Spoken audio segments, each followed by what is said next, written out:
The information war in this country is now at an irreversible point, with a line being crossed that needs to be addressed for the good of the American people. The day started with a bombshell report from the New York Post, detailing how Hunter Biden allegedly introduced his father, then Vice President Joe Biden, to an executive at a Ukrainian energy firm known as Burisma. The reported email reads, quote, "Dear Hunter, thank you for inviting me to D.C. and giving an opportunity to meet your father and spend some time together. It's really an honor and pleasure, as we spoke yesterday evening, and would be great to meet today for a quick coffee. What do you think? I could come to your office somewhere around noon or so before on my way to the airport." So this correspondence came less than a year before the infamous ultimatum given by Joe Biden to Ukrainian officials to fire a prosecutor involved in prosecuting that energy company. If that was the whole story, that would be explosive enough. But the events that followed may be bigger than the report or even the 2020 election itself. Shortly after the New York Post stories started going viral, Twitter blocked users from sharing the article, both from their private pages or even in private messages, saying the information was considered to be, quote, potentially harmful.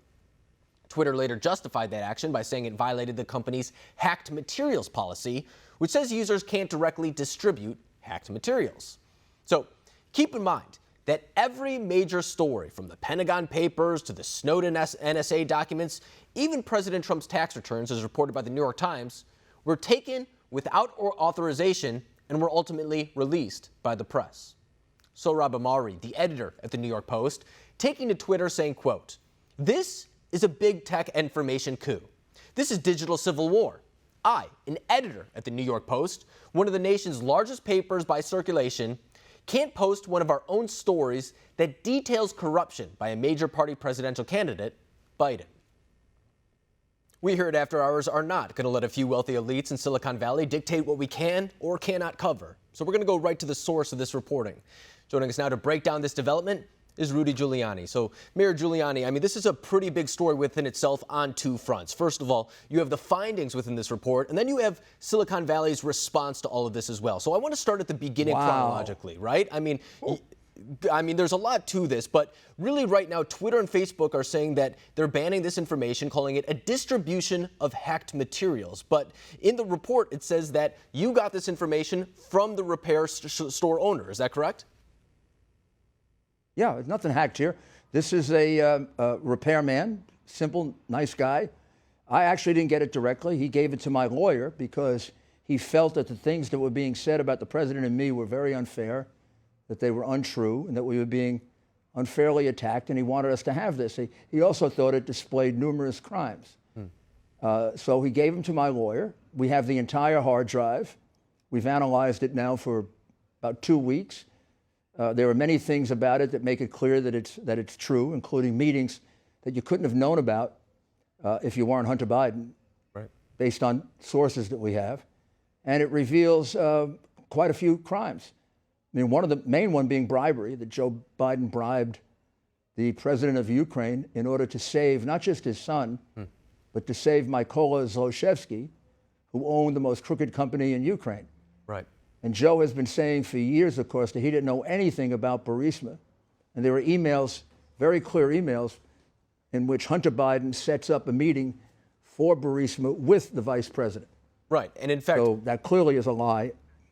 Yeah, sorry to interrupt you, but I do want to read from that really quickly. In fact, it specifically says in one of the emails that I want to thank you for inviting me to D.C. and giving me an opportunity to meet your father and spend some time together. Now, that is pretty straightforward right there, but even apart from the reporting itself, I mean, this entire New York Post article includes actual emails, it includes photographs, I mean, things that are undisputable for that record, but the Biden campaign did release a statement earlier today, and I do want to read it. It says, quote, "We have reviewed Joe Biden's official schedules from the time, and no meeting, as alleged by the New York Post, ever took place." So they're focusing really on one meeting that is in this entire reporting altogether, and they're not really acknowledging any other information in this. So what's your response to the Biden campaign statement?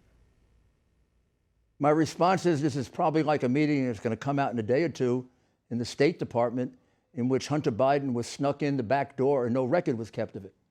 However, the emails and texts make clear that that meeting took place with Deputy Secretary of State Tony Blinken, but there's no record of it because he was snuck in the back door. Now, we've known about this meeting for 2 years because we have a source for it. But we didn't know it. We didn't have any independent verification for it. The emails and texts verify Biden setting up a meeting with the Deputy Secretary of State, several things back and forth with the Secretary, and then Biden is brought in the back door. The purpose of that is so there'll be no record of it. Now, why was there no record of it? Because it violates the Foreign Agents Registration Act. And then there are 4 other situations where there are clear violations by Hunter Biden of the Foreign Agents Registration Act, which is the crime you might remember that Manafort went to prison for.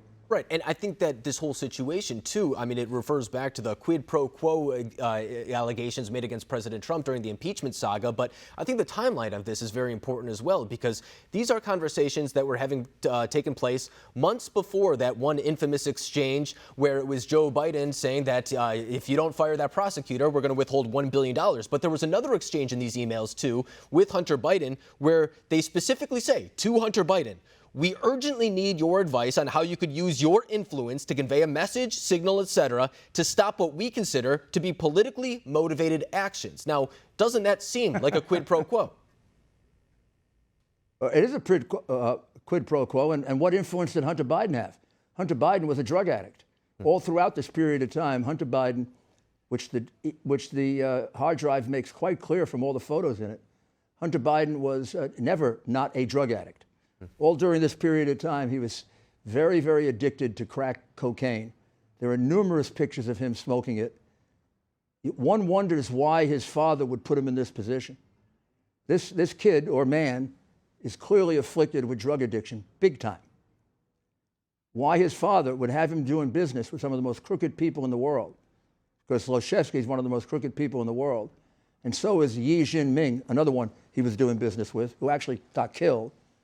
I mean, if this was your son and he had a drug problem, would you have him dealing with the most crooked people in the world just because you were getting millions of dollars?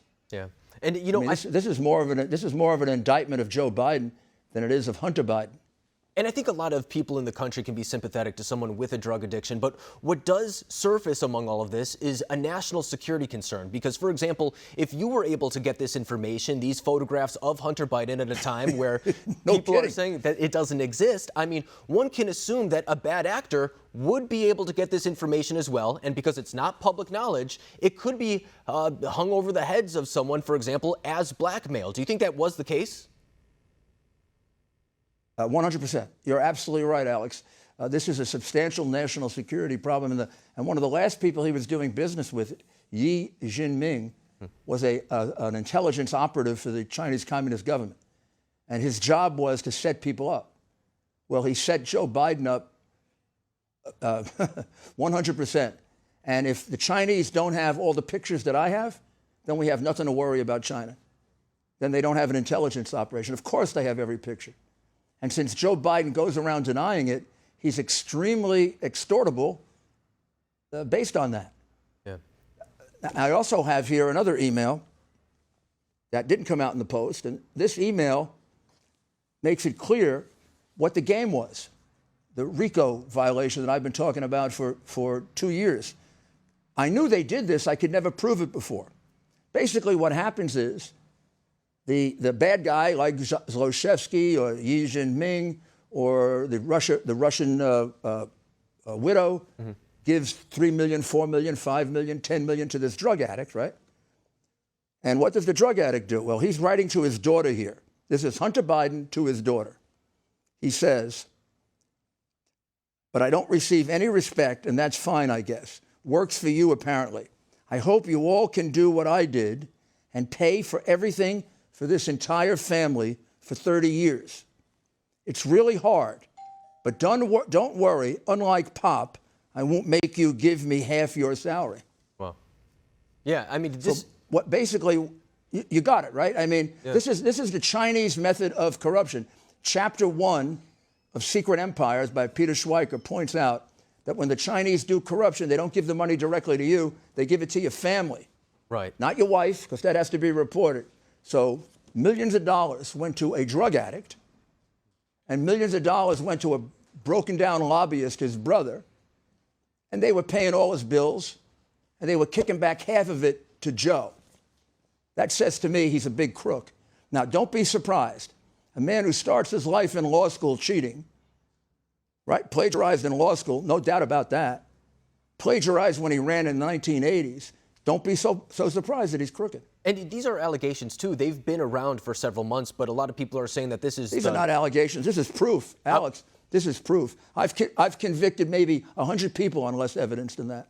And that's what a lot of people are saying. This is a major... And this is the definitive smoking gun, if you will, when it comes to the allegations that have been being made against the Biden family for a long time. But there's another point that I want to get to, too. So this is, I mean, the first that we're hearing of, as you were saying, the substantive, tangible type of evidence that people are going to use against the Bidens. And we know that the FBI has had this information for at least back until December. And then you yourself got this, I believe in late September is when the New York Post said that this information first started coming to light.